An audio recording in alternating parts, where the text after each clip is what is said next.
kesempatan pagi hari ini kita boleh hadir di tempat ini untuk mengikuti ibadah raya pada minggu ini. Sebelum kita memulai ibadah kita, mari kita bersama-sama mengucapkan pengakuan iman rasuli. Dengan kasih Kristus saya mohon jemaat Tuhan untuk bangkit berdiri bersama.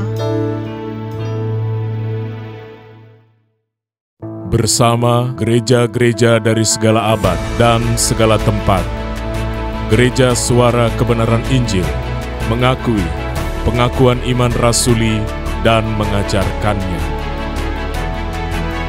Aku percaya kepada Allah, Bapa yang Maha Kuasa, Khalik langit dan bumi, dan kepada Yesus Kristus, Anaknya yang tunggal, Tuhan kita, yang dikandung daripada Roh Kudus, lahir dari anak darah Maria, yang menderita sengsara di bawah pemerintahan Pontius Pilatus, disalibkan, mati dan dikuburkan, turun ke dalam kerajaan maut. Pada hari yang ketiga, bangkit pula dari antara orang mati, naik ke surga, duduk di sebelah kanan Allah, Bapa yang Maha Kuasa, dan akan datang dari sana untuk menghakimi orang yang hidup dan yang mati.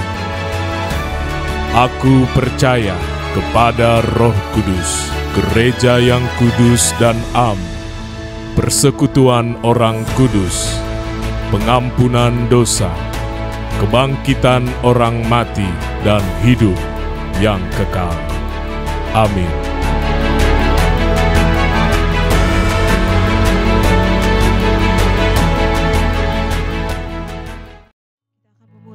Ibadah kita pada minggu pagi hari ini. Mari teduhkan hati, tenangkan jiwa kita di hadapan Tuhan. Kita berdoa. Bapa Elohim Yahweh, yang kami sembah di dalam nama Tuhan Yesus Kristus, Tuhan dan Juru Selamat kami. Terima kasih ya Tuhan atas kesempatan yang Kau berikan pada setiap kami, sehingga kami boleh berkumpul bersama saudara seiman kami di tempat ini. Tuhan, Engkau menyertai ibadah ini. Terlebih Tuhan memberkati kebenaran firman-Mu yang akan Engkau sampaikan melalui hamba-Mu. Kiranya hadirat-Mu melingkupi setiap kami Bapa. Di dalam nama Tuhan Yesus Kristus, kami mulai ibadah ini. Haleluya. Amin.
segenap jiwa.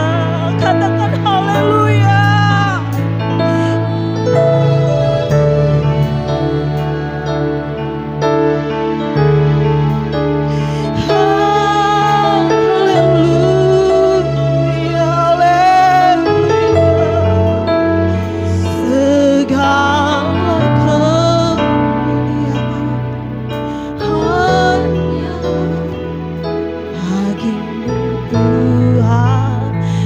Haleluya, haleluya, jemaat Tuhan. Haleluya, haleluya Tuhan. Haleluya. Segala kemuliaan hanya bagimu Tuhan. Mari bersama kita katakan, ku bawa korbanku.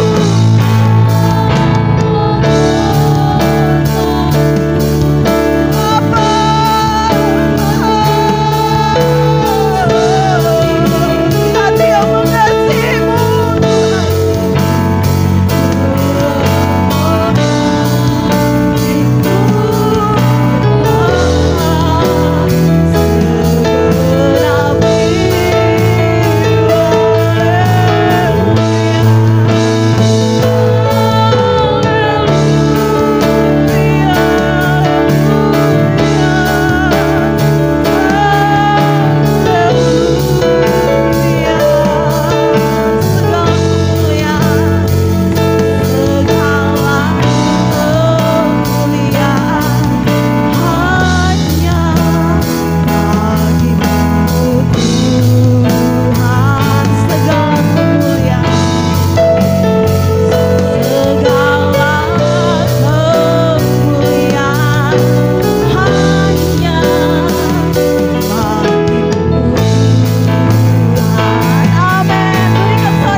berdiri di hadapan Tuhan, Bapak Ibu Saudara.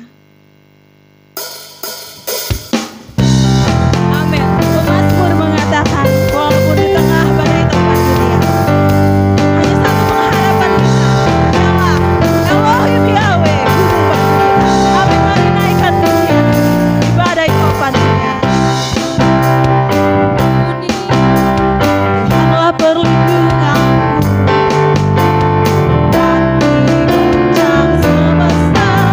Tuhanlah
mempersiapkan hati kita untuk mendengarkan kebenaran firman Tuhan.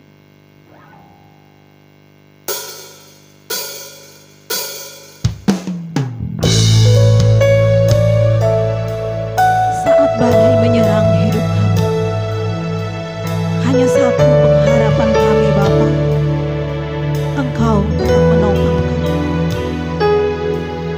Amin Tuhan, Engkaulah kekuatan.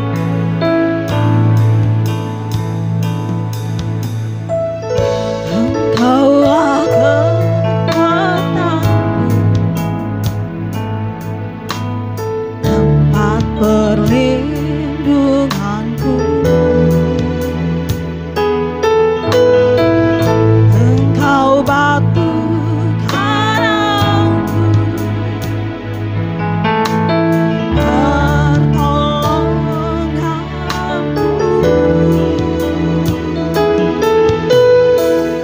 Kuasa gelap datang menyerang, Engkau persembunyianku. Kala badai menerpa kami, amin. Kami tetap percaya, kami percaya Engkau beserta kami Bapa. Saat ombak menerjang, tetap menopang.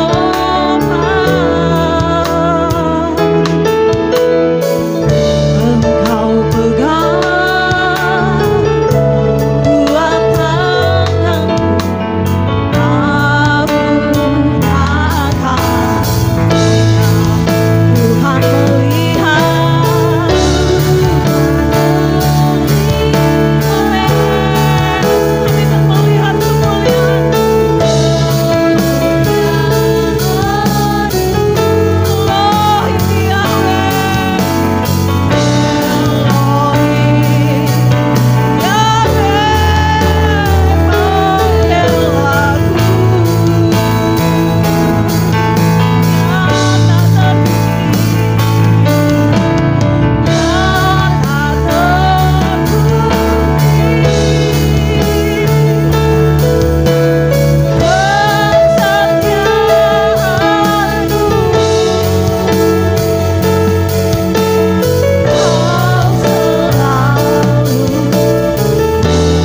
Nyata Mari kita naikkan pujian ini dari awal. Dengan hormat saya undang Bapak Ibu Saudara untuk bangkit berdiri bersama.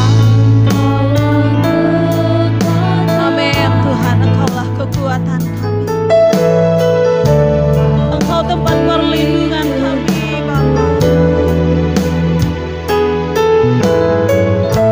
Engkau batu karangku, pertolonganku.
menyertai-Ku Tuhan. Haleluya. Kau selalu menyertai-Ku. Kau selalu menyertai-Ku. Sekali lagi kita nyatakan di hadapan Tuhan. Kau selalu menyertai-Ku.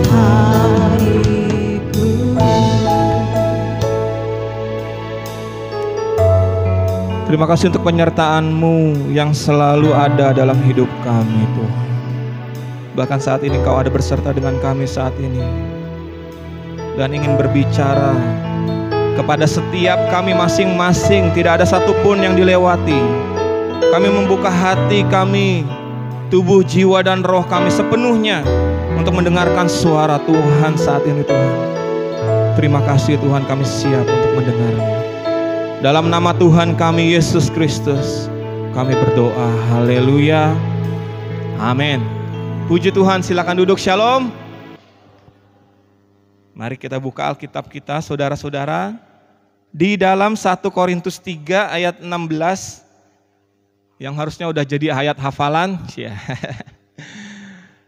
Korintus 3 ayat 16, jangan cuman Yohanes 3 ayat 16, ya kan saudara? Yohanes 3 ayat 16 sudah hafal semua pasti. 1 Korintus pasal yang ketiga ayat yang ke-16 saya akan bacakan untuk kita semua. Tidak tahukah kamu bahwa kamu adalah apa saudara? Bait Allah, dan bahwa roh Allah diam di dalam kamu. Saya tidak akan berhenti dan tidak akan bosan dengan ayat ini saudara. Dan saya harap saudara pun demikian. Untuk meyakinkan kita bahwa kita adalah bait Allah. Karena banyak orang gak tahu bahwa dirinya adalah bait Allah. Dan dia gak mau tahu, gak tahu dan gak percaya dan minder. Masa sih? Masa Allah Elohim Yahweh gitu loh ya kan? Kok tinggal di dalam aku loh? Ini kan firman Tuhan. Tapi banyak kenyataannya orang tidak percaya, minder. Maka itu kata-kata di awalnya tuh firman Tuhan berkata apa? Tidak tahukah kamu? Karena banyak orang tidak tahu. Tuhan tahu hal itu saudara. Tuhan tahu bahwa manusia akan merasa minder. Tuhan tahu bahwa manusia akan merasa mana mungkin Tuhan pencipta alam semesta mau tinggal dalam diri manusia. Betul nggak? Dan saya yakin dan percaya sebagian besar mungkin semua, saya juga dulu seperti itu saudara. Tidak mungkin Allah pencipta semesta alam menjadikan kita yang penuh dosa dan kelemahan ini menjadi rumahnya. Betul nggak? Masuk akal kan saudara? Iya, tapi kadang-kadang yang masuk akal itu tidak sesuai dengan firman Tuhan. Justru yang tidak masuk akal, itulah yang firman Tuhan katakan. Itu terjadi sekarang ini saudara. Orang bicara kesempurnaan, kekudusan katanya nggak masuk akal loh. Justru itulah yang masuk akal di dalam Tuhan. Sama dengan bait Allah ini. Ya, firman Tuhan saat ini tidak akan ada artinya kalau saudara tidak meyakini bahwa saudara adalah bait Allah. Itu dulu ya. Nanti kita akan lihat Yehezkiel 47. Tapi kita harus sepakat dulu sekarang semua. Apapun keadaan saudara, bahkan saudara yang baru buat dosa tadi pagi pun, itu tidak mengurangi hakikat dari firman Tuhan ini. Ini kebenaran saudara ya. Ya saudara ya. Mungkin saudara merasa tidak layak, tapi kalau saudara saat ini juga bertobat, saudara dilayakkan untuk menjadi bait Allah. Oke saudara? Ya. Karena Tuhan Maha Pengampun, disitulah letak maha kasih Tuhan. Selama saudara hidup dan bernafas, masih diberi kesempatan untuk berubah, bertobat, dan menjadikan diri saudara bait Allah. Saat ini juga. Ya. Jadi kita harus sepakat dulu. Amin semua. Kalau saudara tidak percaya bahwa saudara adalah bait Allah, ini percuma semuanya. Ya kan? Tapi kalau sudah kita sepakat, maka kita bisa melanjutkannya. Amin saudara, amin. Amin, oke lah ya. Oke, itu aja pembukaannya, singkat, padat, jelas saudara ya. Kita akan langsung masuk kepada intinya di dalam Yehezkiel pasal yang ke-47. Ayat yang dengan jelas saya dapat dari Tuhan tanpa basa-basi dan tanpa tedeng aling-aling kalau bahasa Jawanya ya kan. Langsung dikatakan, Yehezkiel 47, walaupun saya nggak tahu itu apa isinya, setelah saya baca baru saya tercengang gitu saudara ya. Yehezkiel 47, saya akan baca mulai dari ayat yang pertama dan seterusnya, kita semua menyimaknya baik-baik. Mulai dari ayat pertama, Yehezkiel 47, kemudian ia membawa aku, ia di sini malaikat. Jadi malaikat mendatangi Yehezkiel dan dia dibawa ke dalam suatu penglihatan mengenai, kalau saudara baca, saya kalau dapat tema khotbah itu nggak mungkin saya baca pasal itu aja saudara, tapi saya akan baca pasal sebelumnya dan sesudahnya, itu sesuai dengan konteks. Kalau saudara baca ayat pasal-pasal sebelumnya, malaikat mendatangi Yehezkiel, Yehezkiel dibawa ke dalam suatu penglihatan mengenai bait Allah yang sangat megah. Itu banyak pasalnya saudara. Kemudian sampai di pasal ke-47 ini, malaikat itu membawa Yehezkiel kembali ke pintu, karena setelah diajak muter-muter gitu ya saudara ya, dibawa kembali ke pintu bait suci dan sungguh ada apa saudara? Air. Ini fokus kita, air ya. Kalau ada tema khotbahnya mengenai air saudara ya. Ada air ternyata yang keluar dari bawah ambang pintu bait suci. Dari bait suci itu ada mengeluarkan air. Dan mengalir menuju ke timur, ke arah matahari. Sebab bait suci juga menghadap ke timur. Dan air itu mengalir dari bawah bagian samping kanan dari bait suci sebelah selatan mezbah. Saudara nggak usah terlalu fokus di mengenai utara, selatan, barat, timur. Yang fokus di airnya aja ya. Apa yang terjadi sama air ini saudara? Kemudian ayat yang kedua, lalu diiringnya aku keluar melalui pintu gerbang utara dan di bawahnya aku berkeliling dari luar menuju pintu gerbang luar yang menghadap ke timur. Sungguh air itu membual. Membual itu artinya, kalau saya dulu pernah naik gunung waktu SMP, saudara SMA ya, di Gunung Salak di Bogor sana. Saya ngelihat ya air benar-benar dari gunung itu airnya tuh purus gitu saudara.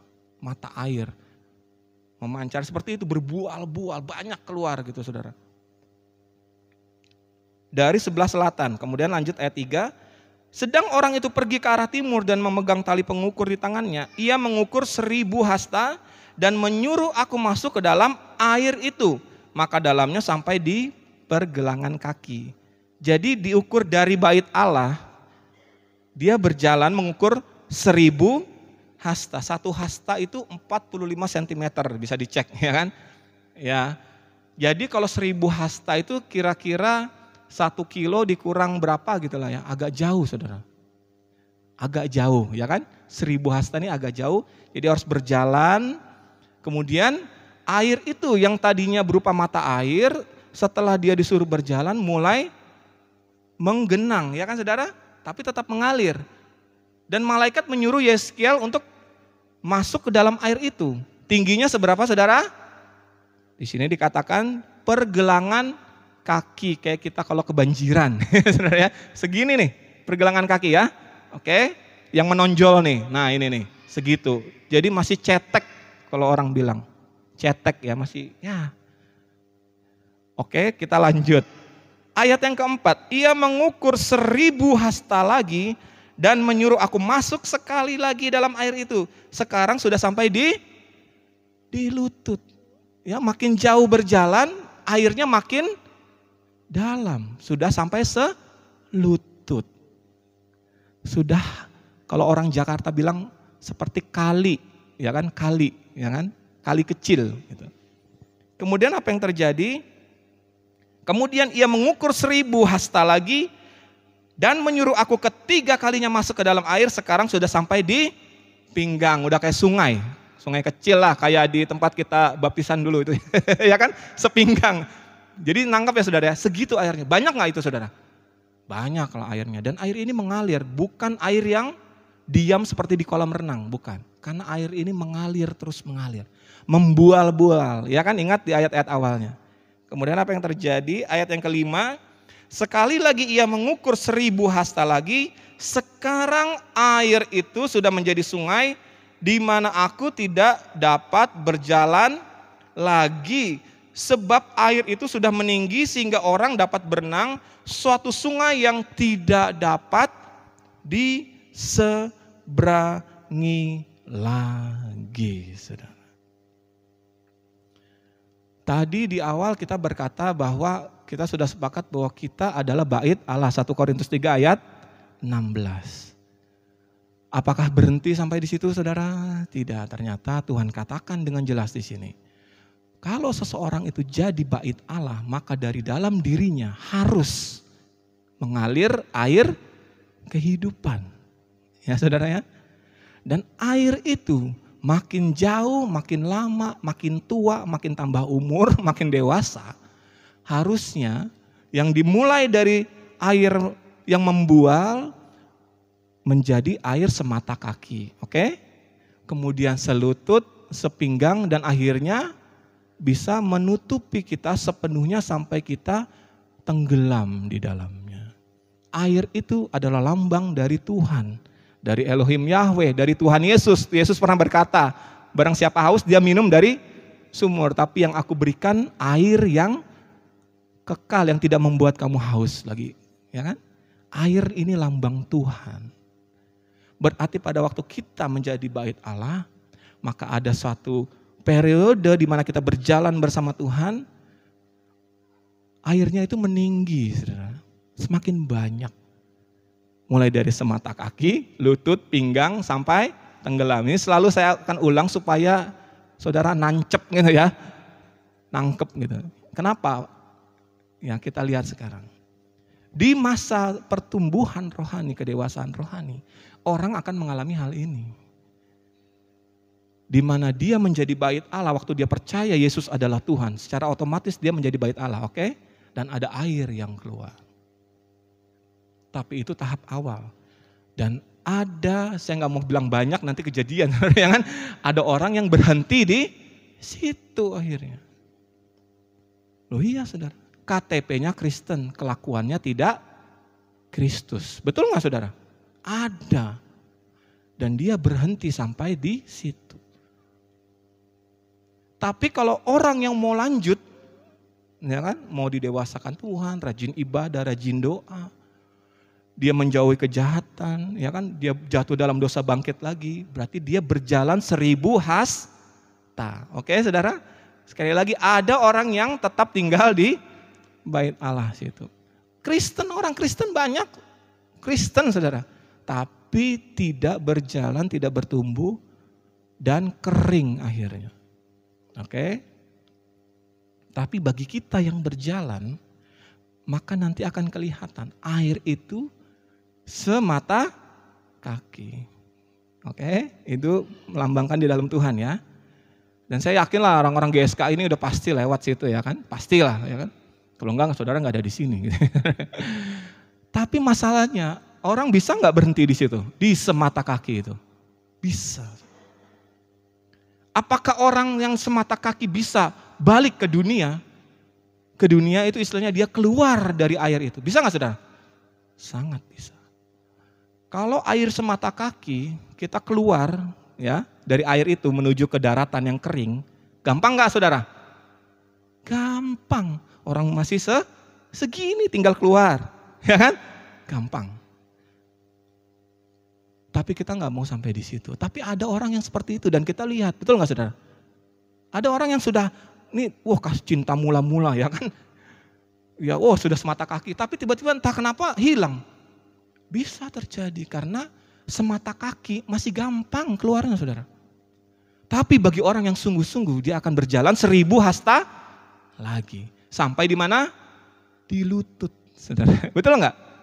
Sampai di lutut. Wah dia tekun berdoa terus rajin ibadah segala macam pelayanan. Mulai pelayanan mungkin ya kan saudara. Tapi masih bisa keluar enggak saudara? Masih bisa keluar saudara. Agak sedikit susah, betul kan? Coba kita kalau ke sungai yang sudah selutut tuh ya, mau kembali ke daratan bisa nggak saudara?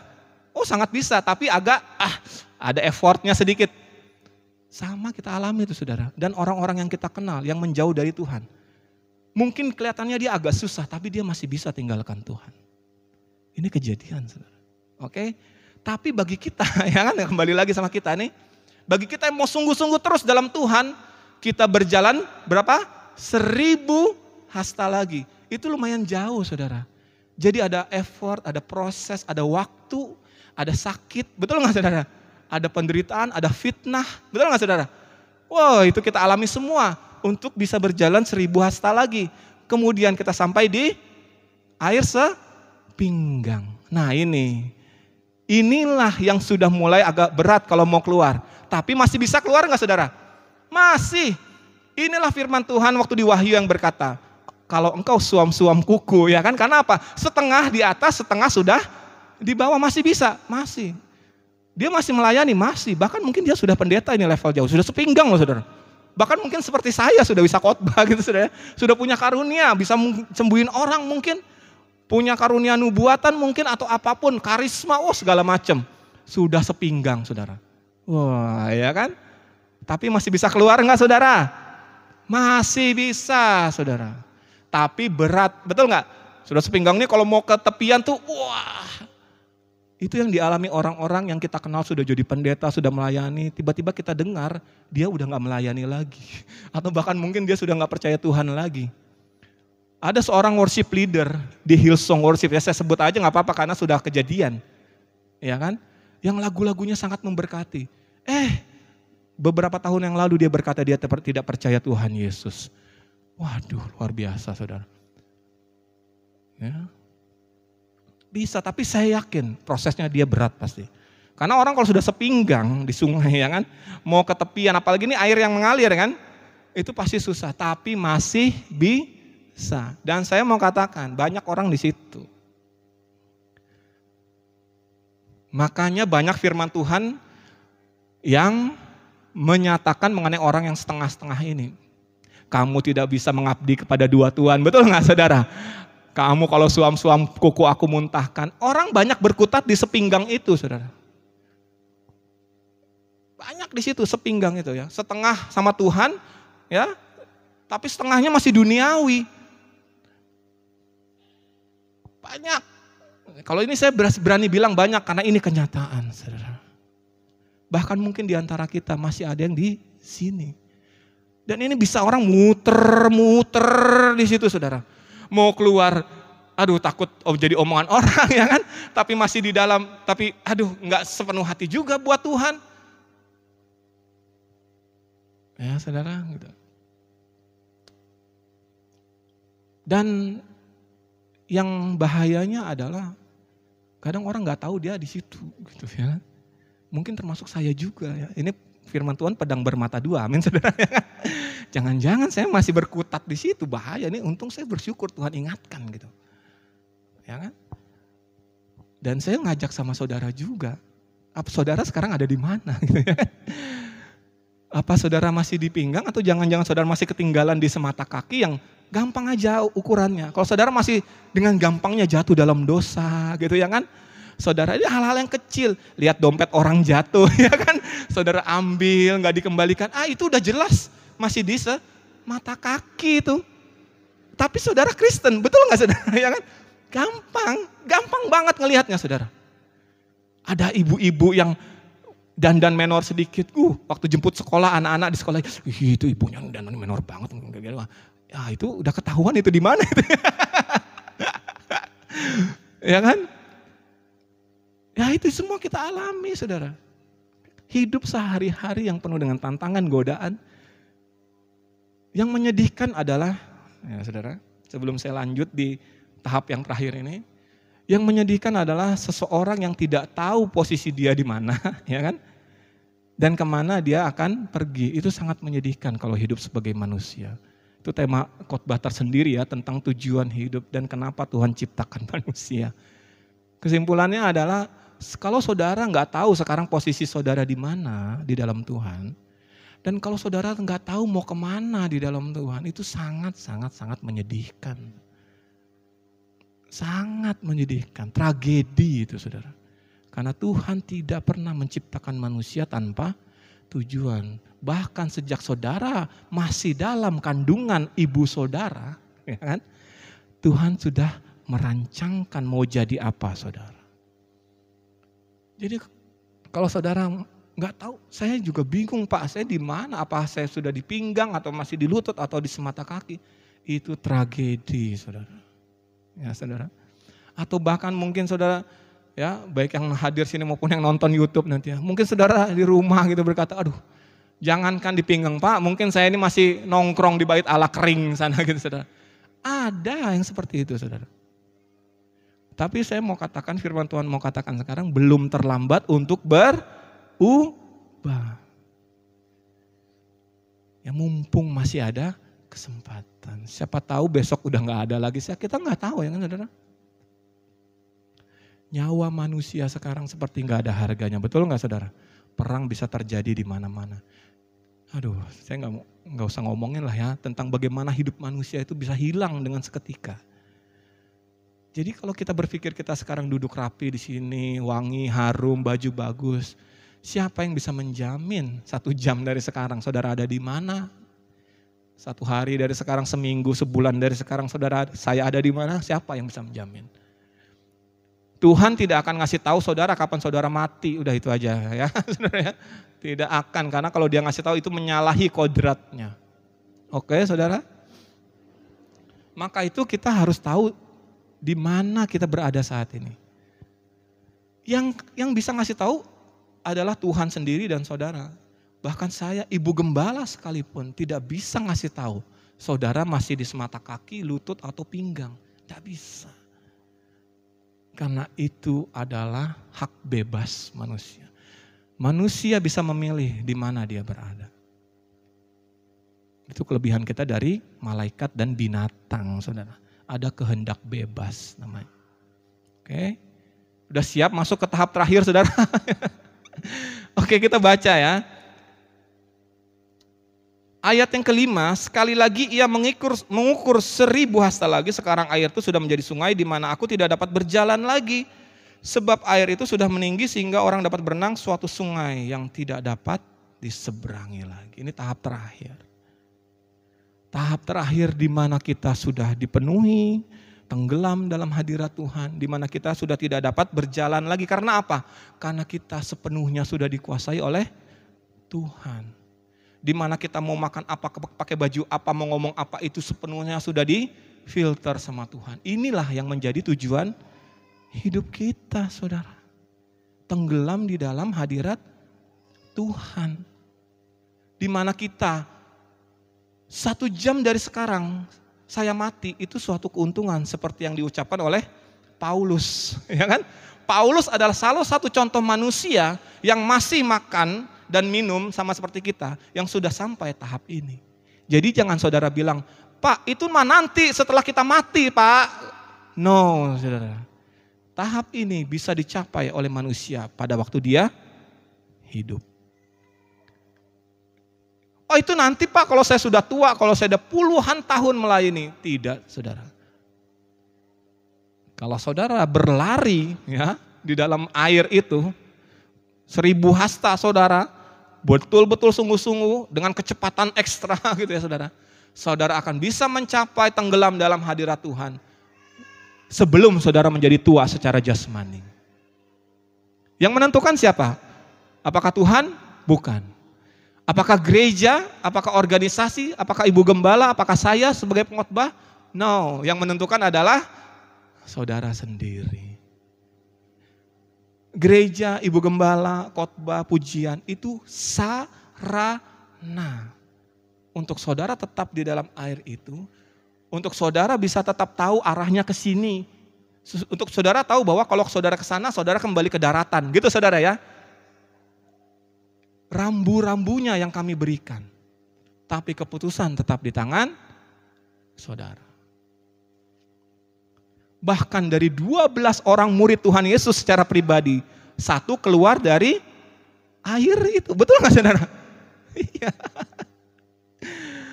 Oke, saudara. Jadi bohong kalau ada gereja berkata, kita semua pasti masuk surga. Itu bohong, saudara. Tapi gereja harus menjadi sarana untuk bisa masuk surga. Itu ya saudara ya. Harus memberikan jalan, memberikan petunjuk rambu. Ke sini arahnya. Tapi tetap keputusan di tangan saudara. Oke? Jadi sekarang di mana saudara? Udah nanya belum? Ya kan, saudara? Saudara udah tahu belum? Apakah saudara masih di bait Allah, nunggu di situ sampai kering, atau saudara sudah berjalan 1000 hasta semata kaki, Atau sudah selutut, sepinggang, atau sudah tenggelam? Ya nggak usah ngomong sama saya di sini, saudara ya. Jawab saja dalam hati yang paling jujur di hadapan Tuhan. Karena Tuhan hadir di tempat ini. Amin, saudara. Ya, kalau saudara berkata dalam hati, Tuhan aku nggak tahu aku di mana. Ya ngomong aja, saudara. Ya kan? Ampuni aku Tuhan. Ya nggak, saudara? Ya kan? Aku nggak tahu aku ada di mana ini Tuhan. Nah, jujur di hadapan Tuhan. Maka Tuhan akan menuntun dan memimpin kembali saudara. Oke, baik. Kita lanjutkan ya saudara ya. Oke, kita akan kembali melihat firman Tuhan. Apakah selesai sampai di situ saudara? Tidak selesai. Ada lagi yang ingin kita pelajari dalam firman Tuhan ini. Kita akan baca mulai dari ayat yang ke-6. Lalu ia berkata kepadaku, sudahkah engkau lihat, hai anak manusia? Kemudian ia membawa aku kembali menyusur tepi sungai. Perhatikan saudara, jadi sesudah dia sampai di sungai yang besar itu, apa yang terjadi di sepanjang perjalanan itu saudara? Di sini dikatakan oleh firman Tuhan.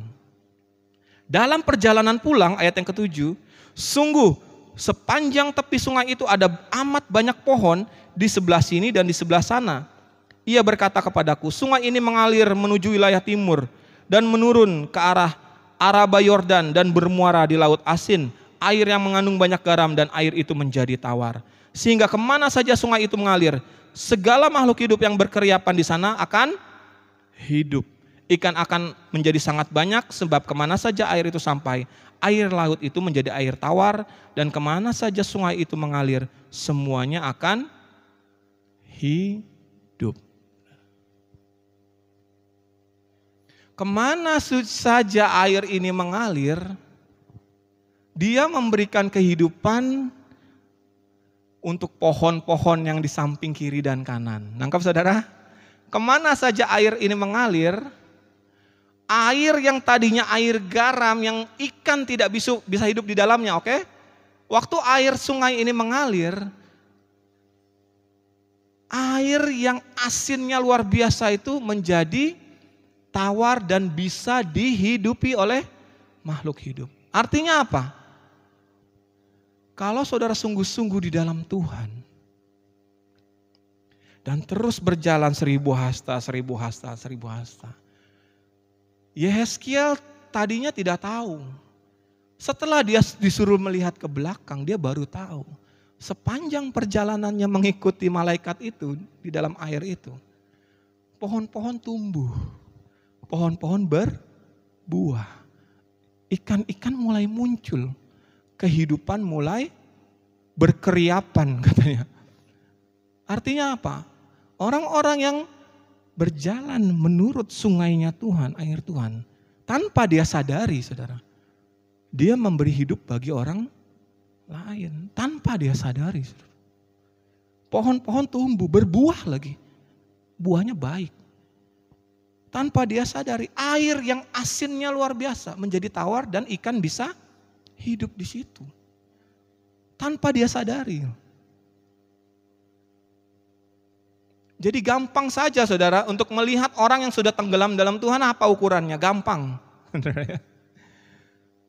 Pada waktu dia ada, dia gak usah ngomong dan tidak usah melakukan sesuatu. Hanya dengan kehadirannya, orang bisa hidup lagi secara rohani saudara.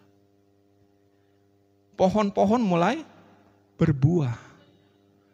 Orang yang sudah lama tidak ikut Tuhan atau sudah tawar hati dengan Tuhan, dia bisa semangat lagi, ya kan? Hanya dengan kehadirannya. Jangan malah kebalik sekarang, ya. Kalau ada saudara malah kacau, gitu, saudara. Ya, dari situ kita bisa menilai betul nggak saudara, di mana orang ini berada. Kalau ada dia kok malah kacau gitu. Tapi kalau ada yang satu ini, wah, gitu loh, saudara. Ada agak beda rasanya, gitu saudara. Itu bisa kelihatan. Itu bisa jadi pengukur untuk kita. Kalau saudara mau jadi berkat buat keluarga, buat suami, buat istri, buat anak, saudara gak usah banyak ngomong. Ya kan saudara? Kalau saudara masih di air yang mata kaki. Saudara ngomong sampai berbusa, orang lihat saudara dengan gampangnya jatuh dalam dosa. Nanti hari Minggu ke gereja masuk lagi di sungai Tuhan. Betul gak saudara?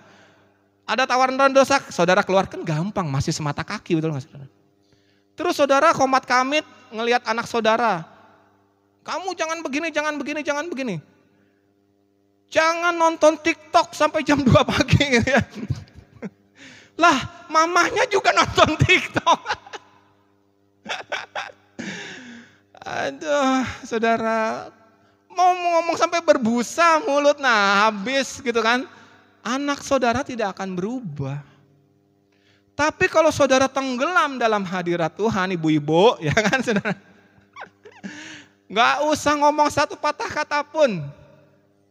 Waktu anak-anakmu lagi sedih atau suamimu lagi tertekan karena pekerjaan, ngelihat ibu pun langsung adem, saudara ya. Kalau ibu-ibu dalam hadirat Tuhan tenggelam, memberi kehidupan. Sama juga dengan bapak-bapak, ya kan? Kalau bapak-bapak dekat dengan Tuhan, pasti memberikan efek yang menghidupkan buat keluarga, buat istri dan anak-anakmu, bahkan untuk mertuamu yang katanya sangat jahat itu ya, saudara ya. Kata sinetron sih gitu, saudara ya. Enggak apa-apa, dijahatin sama orang, kita balas dengan kebaikan. Karena apa? Kita nggak bisa ngelawan karena kita sudah tenggelam. Betul, itu kan ciri-cirinya ya. Ini orang sudah tenggelam, disakitin orang, mau ngelawan nggak bisa. Kenapa? Firman Tuhan katakan dia udah nggak bisa bergerak sesuai dengan keinginannya lagi. Sudah sepenuhnya dikuasai oleh Tuhan. Gitu saudara. Nah ini saya tunjukkan, firman Tuhan tunjukkan, inilah tujuan kita hidup. Amin saudara. Jelas gak saudara? Kan tadi saya bilang, tragedi kalau kita sebagai manusia gak tahu kita mau kemana dan gak tahu kita ada di mana. Saya harapkan setelah firman Tuhan ini kita tahu ya dua hal ini ya kan. Kita sekarang ada di mana dan kita tahu arahnya kemana. Amin saudara. Sederhana aja ya kan? Iya. Nanti kalau saudara terus berjalan, proses saudara. Saudara berjalan terus berjalan, saudara sudah sepinggang puji Tuhan. Tapi masih lagi terus. Dan yang sudah tenggelam dalam hadirat Tuhan pun harus terus dipertahankan, betul gak saudara? Maka dari itu, saudaraku, sepanjang saya melayani, saudara, ya, sudah puluhan gereja yang saya masuki, saudara. Dari sejak saya awal-awal melayani, saudara.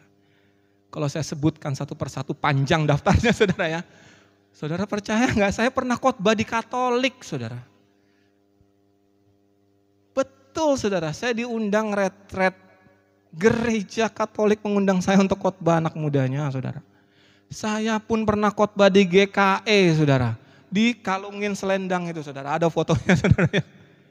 Entah apa yang mereka pikir kok ngundang saya, tapi saya gas aja gitu kan, saudara.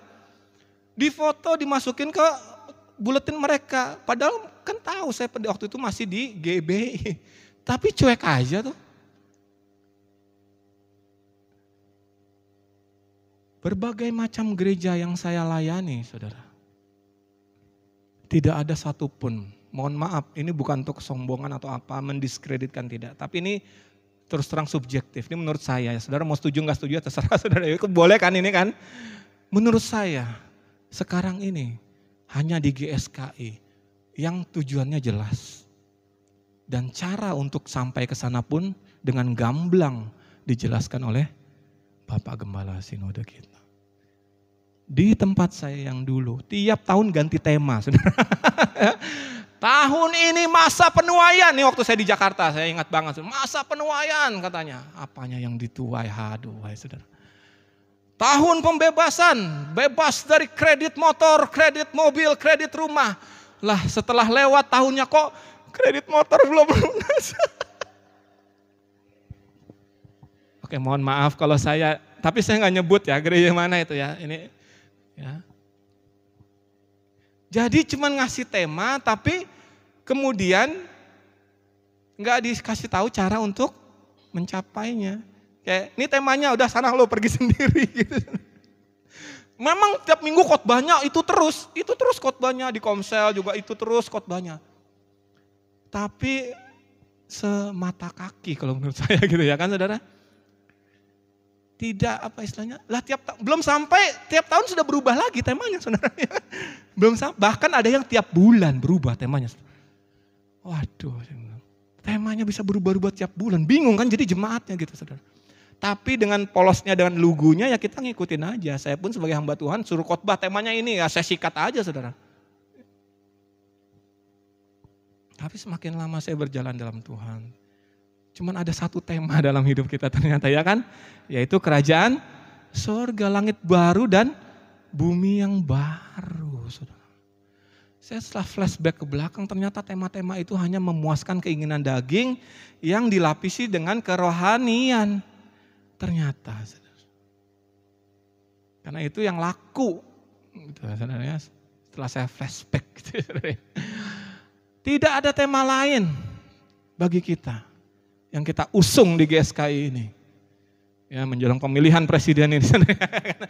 Yang kita usung adalah langit baru dan bumi baru dan bagaimana kita sampai di dalamnya. Hanya orang-orang yang tenggelam dalam hadirat Tuhan yang bisa menikmati langit baru dan bumi baru. Saudara bilang kesempurnaan itu hal yang mustahil. Siapa bilang? Saudara ya?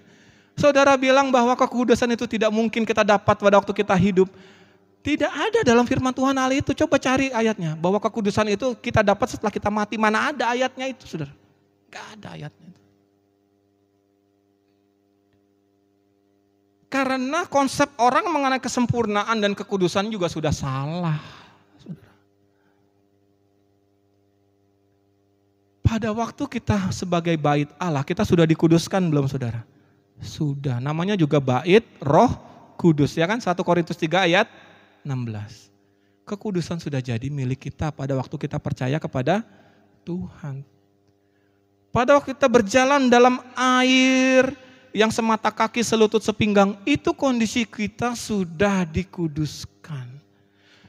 Itu konsepnya saudara. Jadi jangan bilang bahwa kekudusan itu jauh. Pak Eras kalau khotbah tentang kekudusan itu seperti di awang-awang, kan orang ngomongnya gitu. Baca firman Tuhan dengan betul-betul. Saudara. Kekudusan itu bukan di awang-awang. Kekudusan itu kita alami sekarang ini. Pada saat kita percaya kepada Tuhan. Kesempurnaan gak mungkin Pak. Kalau gak mungkin Tuhan katakan dalam Matius pasal yang kelima ayat yang ke-48, hendaklah kamu sempurna, haruslah kamu. Gak mungkin Tuhan nyuruh kita melakukan sesuatu yang tidak bisa kita lakukan. Berarti Tuhan kejam dong. Karena apa? Karena kesempurnaan itu di dalam Tuhan. Ya, sekali lagi saya ngomong gak apa-apa kan saudara. Itu relatif, masing-masing orang punya ukuran kesempurnaan sendiri di dalam Tuhan. Kalau saja ada saudara yang belum pernah dengar. Seorang anak yang sedang sekolah kelas 4 SD misalnya. Dia sedang ujian, dia belajar dengan sungguh-sungguh, dia tidak nyontek, dia melaksanakan ujiannya dengan sungguh-sungguh. Pada waktu selesai ujian nilainya 75, itu sempurna atau enggak saudara? Itu sempurna di hadapan Tuhan. Walaupun nilainya 75, mungkin temannya ada yang nilainya 100, tapi di dalam Tuhan, di mata Tuhan. Anak itu sempurna. Karena apa? Karena dia belajar dengan sungguh-sungguh, dia tidak nyontek, dan dia ikut ujian dengan baik. Saudara juga, jangan saudara bandingkan saudara dengan Reinhard Bonnke, atau itu Billy Graham, atau Suzette Hatting, kejauhan saudara ya kan? Mereka orang-orang spesial di hadapan Tuhan yang mungkin memang kesempurnaan mereka ya segitu gitu loh saudara. Saya jauh banget dari Paulus, Pak, dari Petrus yang bayangannya aja bisa nyembuhin orang. Di mata Tuhan memang harus seperti itu Petrus dan Paulus, betul nggak? Dengan hajaran yang dia terima, dengan proses yang Tuhan izinkan, kesempurnaan mereka sudah tahapnya seperti itu. Tapi Tuhan tidak tuntut itu bagi saya dan bagi saudara. Mana yang sakit? Sini lewatin bayangan saya nih, sembuh. Saya orang gila namanya saudara kalau gitu. Tapi bagi Paulus dan Petrus, mereka sudah berhak dapat seperti itu. Kesempurnaan mereka di hadapan Tuhan sudah sampai seperti itu. Tapi bagi saya dan saudara, kesempurnaannya masing-masing sendiri-sendiri lagi. Nangkap saudaranya? Maka jangan bilang saya nggak mungkin bisa sempurna. Itu salah. Tapi saya sempurna sekarang di hadapan Tuhan. Dan saya terus disempurnakan. Saudara mungkin sekarang masih di semata kaki. It's okay. Asal saudara maju terus, nggak apa-apa. Saudara mungkin sekarang masih di lutut. No problem. Asal saudara maju terus. Itu sempurna di hadapan Tuhan. Amin.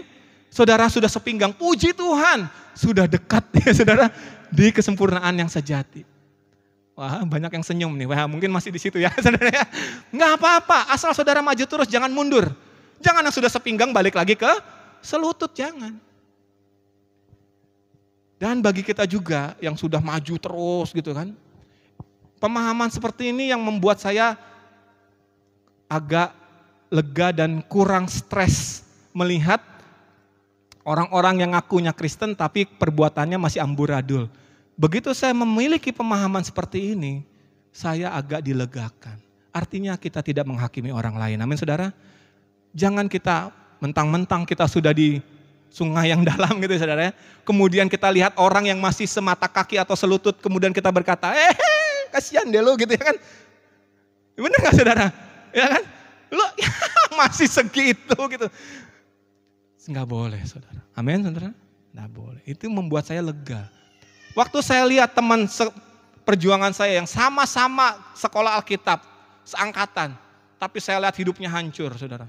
Pertama saya sebel gitu saudara ya kan. Kenapa anak ini bisa seperti ini? Padahal dia dulu khotbahnya lebih hebat dari saya. Kalau nyanyi luar biasa gitu saudara ya. Tapi sekarang waduh mengkhianati papa rohaninya berkali-kali. Sedih saya lihatnya. Tapi setelah saya mengerti hal ini saya bilang, wah, tidak lagi saya sebel, tapi saya justru mengasihani. Maksudnya mengasihani dengan cara yang empati gitu ya, simpati. Kenapa dia balik lagi ke semata kaki gitu. Saya rindu pengen narik lagi dia untuk bisa sama-sama gitu. Sama juga dengan saudara. Saudara lihat istri saudara, lihat suami saudara ya kan. Lihat anak saudara, bahkan lihat orang tua, lihat mertua saudara yang gitu, yang tidak sesuai dengan keinginan saudara ya kan. Kenapa ini orang sudah lama ikut Tuhan, sudah lama jadi Kristen, kelakuannya kok masih gini-gini aja. Jangan lagi berkata seperti itu. Amin saudara. Karena mungkin dia nggak tahu dia ada di mana. Dan mungkin dia nggak tahu arahnya mana ini. Arah untuk menuju ke air yang lebih dalam kemana mungkin dia nggak tahu saudara. Dan kita menghakiminya gitu loh saudara. Kita menghakimi, makin gelap dia saudara. Padahal kita orang terdekatnya. Betul gak saudara? Yang seharusnya dengan pelan-pelan menunjukkan ke sini loh. Ini loh jalannya ya kan. Bukan dengan omongan, bukan dengan khotbah. Cukup dengan perbuatan. Ya kan saudara? Sudah banyak kesaksian. Sekali lagi ingat, Yehezkiel pada waktu dia melihat kembali ke belakang, dia gak sadar. Bahwa di tengah air yang mengalir itu, di sepanjang aliran air itu, pohon-pohon mulai tumbuh, buah-buah mulai ada, ikan-ikan mulai hidup. Jadi saudara nggak usah fokus, ini anak nggak berubah-ubah gitu saudara. Wah saudara marahin terus tiap hari, jangan. Saudara fokus aja dengan hidup saudara dengan Tuhan. Terus melangkah maju sampai air itu makin lama makin tinggi, saudara makin dalam. Saudara akan melihat, begitu noleh ke belakang, ternyata ada buahnya. Nah, saudara. Ternyata ada kehidupan yang mulai bergerak-gerak gitu, saudara. Ya. Dan itu akan saudara alami. Saudara. Orang yang tenggelam dalam hadirat Tuhan akan menarik banyak orang tanpa dia sadari. Ya, jadi saudara nggak usah ngomong banyak. Sekali lagi saya mau katakan, orang yang sudah tenggelam dalam hadirat Tuhan itu memberi kehidupan bagi sekitarnya. orang akan datangin saudara.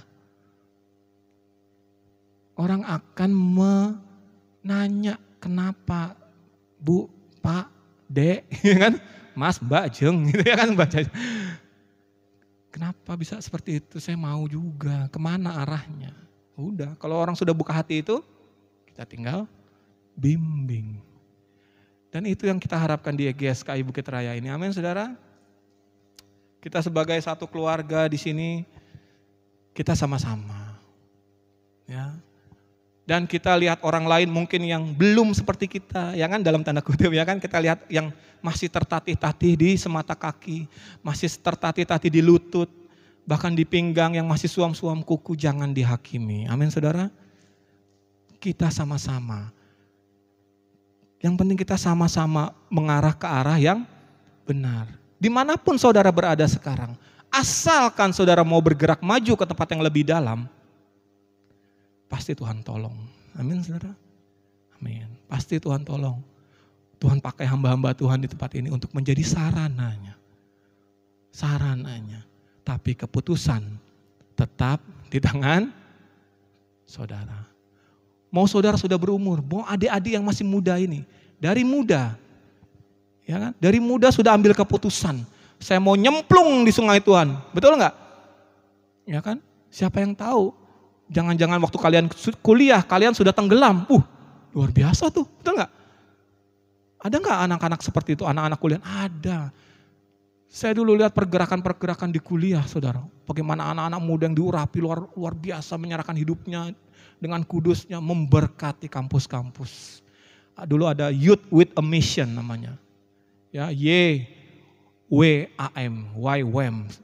Pernah juga saya diundang di situ, saudara ya. Dulu itu salah satu pembinanya Pak Yonatan Patiasina. Luar biasa, anak-anak muda masih kuliah tapi militan. Wah, gila, saudara. Dulu itu, saudara. Saya nggak tahu masih atau enggak sekarang itu, saudara. Tapi intinya kalian masih muda, jangan merasa direndahkan. Karena sejak muda ini Tuhan bisa pakai luar biasa. Kalau kalian dari muda sudah nyemplung di sungai Tuhan itu dan terus berjalan. Tuhan tidak berharap dari yang semata kaki bisa langsung nyemplung di tempat yang dalam. Tidak, itu bukan prosesnya Tuhan, amin. Jadi buat saudara yang masih semata kaki jangan lihat ketinggian, ya kan.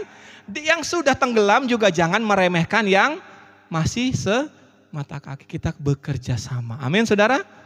Kita satu keluarga demi satu tujuan, yaitu langit baru dan bumi baru. Yang penting mau dan yang penting satu arah tujuannya ini. Amin saudara. Puji Tuhan, luar biasa. Boleh tepuk tangan kalau mau tepuk tangan ya. Oh, ragu-ragu gitu saudara. Baik, demikian firman Tuhan yang ingin Tuhan sampaikan bagi masing-masing kita. Kita mau angkat pujian sebelum kita berdoa. Pujian sebelum firman Tuhan tadi itu ya, kita mau naikkan pujian itu. Dan saat yang tepat saat ini untuk saudara melihat ke dalam diri saudara masing-masing. Di mana posisi kita di hadapan Tuhan. Dan apakah saudara mau lanjut atau enggak? Saudara sudah terlanjur datang ke sini dengar firman Tuhan ini, betul nggak saudara? Kalau saudara tidak mau lanjut ke tempat yang dalam itu, sangat-sangat disayangkan. Karena kita tidak tahu kapan kesempatan ini bisa terulang lagi. Amin saudara. Jadi saat ini waktu yang tepat untuk kita. Bahkan untuk saya sendiri juga saudara. Untuk saya mengarahkan lagi hati, pikiran, tubuh, jiwa, dan roh saya ke arah yang benar. Ke tempat sungai Tuhan yang lebih dalam lagi. Sampai kita berkumpul semua di sungai yang tidak dapat terseberangi tersebut. Amin saudara. Mari kita angkat pujian ini. Engkaulah kekuatanku, tempat perlindungan. Haleluya.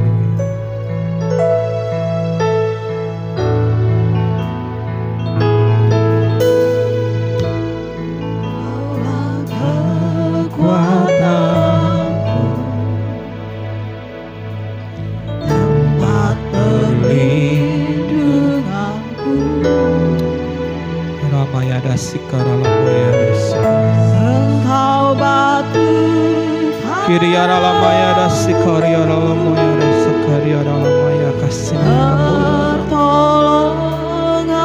Kiriara lamaya sakariara masana kamaya da sikara boya da Kuasa gelap datang menyerang, Engkau persembunyian.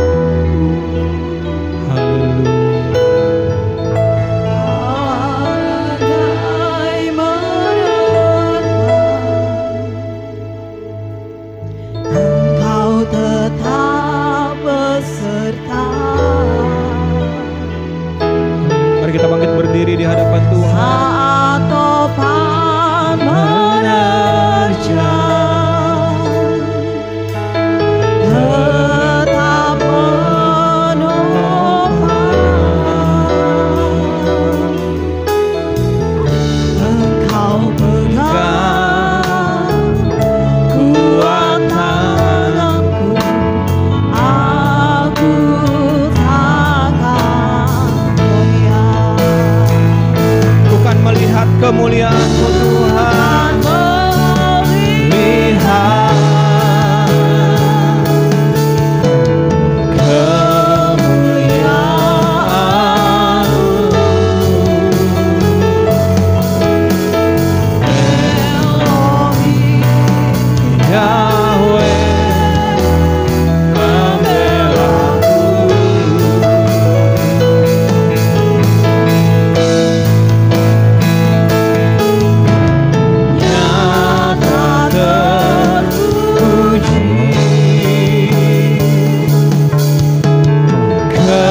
kesetiaan-Mu,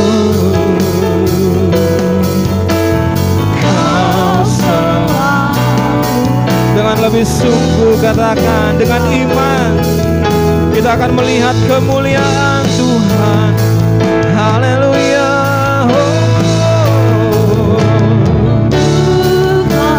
Saya mohon dengan hormat Ibu Pendeta Natalia berdoa syafaat bagi kita.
kebenaran firman-Mu yang telah Engkau sampaikan bagi kami melalui hamba-Mu. Bapa, Engkau memberkati hamba-Mu Tuhan, yang sudah menjadi saluran berkat bagi kami dan umat-umat-Mu. Engkau memberkati, Engkau memakai hidupnya menjadi instrumen yang benar-benar layak untuk digunakan bagi kerajaan surga. Memberkati keluarga besarnya, istrinya, anak-anaknya, orang-orang yang dia kasihi. Kau memulihkan kesehatan istrinya Tuhan, sehingga benar-benar istrinya disembuhkan, dipulihkan. Keluarga rumah tangga ini menjadi saksi-Mu.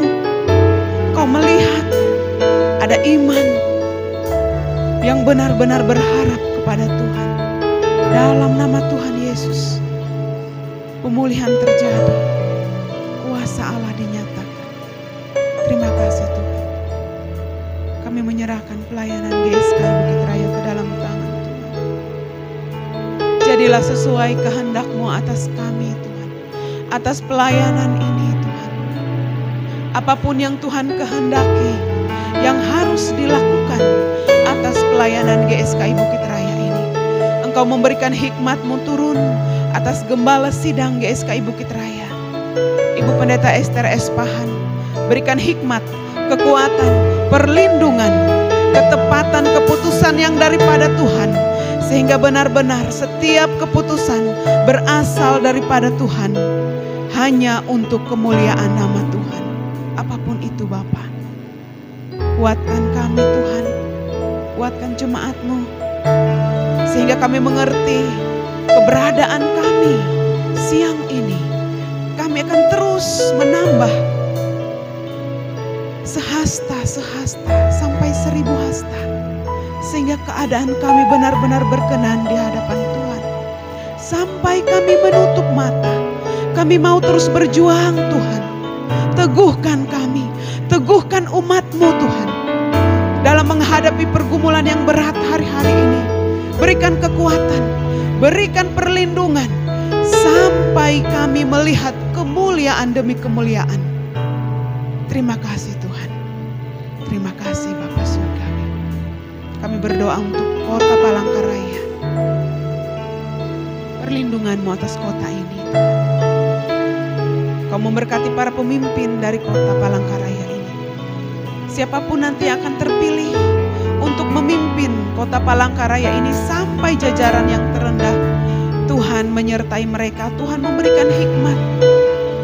Siapapun mereka Tuhan, kami yakin dan percaya Engkau memberikan hati yang benar di hadapan Tuhan.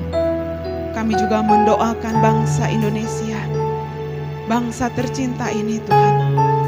Kau melihat Tuhan, masih ada iman di bangsa Indonesia ini, di seluruh bangsa-bangsa yang hari ini mulai redup.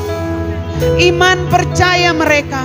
Engkau melihat Tuhan, kami bangsa Indonesia, Engkau melihat ada Tuhan. Biarlah bangsa Indonesia menjadi berkat bagi bangsa-bangsa. Suara kebenaran akan menjelajahi seluruh bangsa-bangsa. Engkau akan mempersiapkan perwira-perwira tinggi kerajaan Allah yang akan bergerak maju, menyampaikan, memberitakan suara kebenaran, sehingga setiap umat manusia mengetahui tujuan hidupnya hanya kerajaan surga, langit baru, bumi baru. Tolong kami Tuhan, ini kerinduan kami semuanya. Tuhan memberkati ketua sinode kami, Bapak Erastus Sabdono. Tuhan pakai hamba-Mu lebih lagi, berikan kesehatan, kekuatan, perlindungan-Mu atas keluarga besar beliau.